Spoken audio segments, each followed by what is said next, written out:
Papu, pai, sapat, the slang for female genitalia elicits giggles during a rehearsal for Myanmar's first ever Burmese language Vagina Monologues, as the country's conservative image is shaken up on stage and online. This week a production of E. Wensler's famed feminist play opens in Yangon and includes 2 showings in the local language.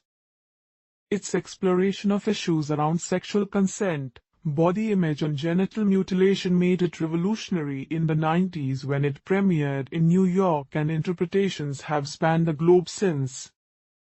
In Myanmar, where sex is still a taboo subject, co-director Nanda told AFP she hopes to normalize conversations about women's bodies even if it makes people uncomfortable. Women grew up here without cherishing their bodies because they were mainly taught their body is like a disgusting object, the 24-year-old from northern Shan state says.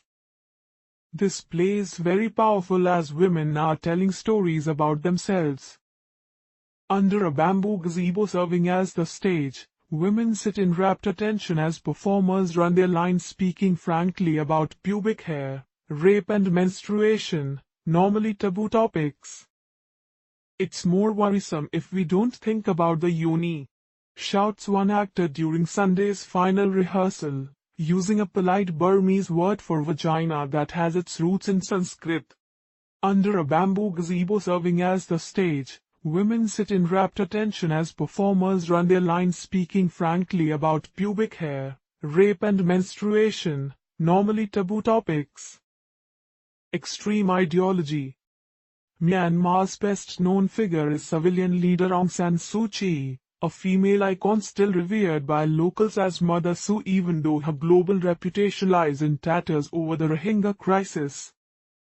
But she remains a rare exception in a nation where positions of power, whether in politics, at work or at home, are largely dominated by men. Myanmar started opening up in 2010 after decades of isolation under military rule, and women in recent years are opting for more contemporary Western attire. Some social attitudes are changing too, but the fight for equal rights is still seen as an extreme ideology, says Violette Han, co-founder of feminist organization Rainfall. They think it would destroy our Myanmar traditions and norms, she says. There's still a long way to go. One widely held belief in the majority Buddhist country is that men are granted a special power from birth. We are told that boys are morally superior to us, that the very space we occupy is dirty, says Balchung, the Instagram moniker of a female duo harpooning Myanmar cultural stereotypes.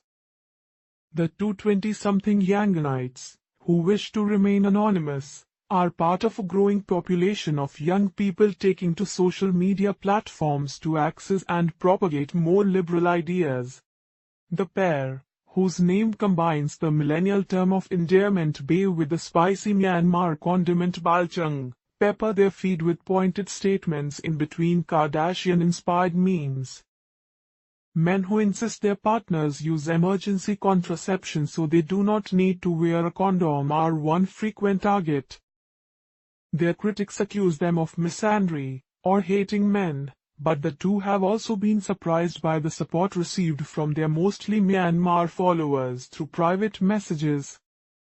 It really goes to show that Myanmar youth values tolerance and inclusivity, they say. One widely held belief in the majority Buddhist country is that men are granted a special power from birth. Finding a voice. But the role of women in society is still very much stuck in the middle, says Sumon Thaw, a brand manager for family planning organization DKT International. The company's online ads for contraceptives have raised eyebrows for emphasizing the importance of consent and female pleasure in a country where even buying condoms can be considered shameful. The stigma of talking about sex means women often do not feel responsible for contraception, Sumon Thaw says. Women have to know more about their bodies and the birth control methods that they use. If they don't know and rely on men, they become more vulnerable.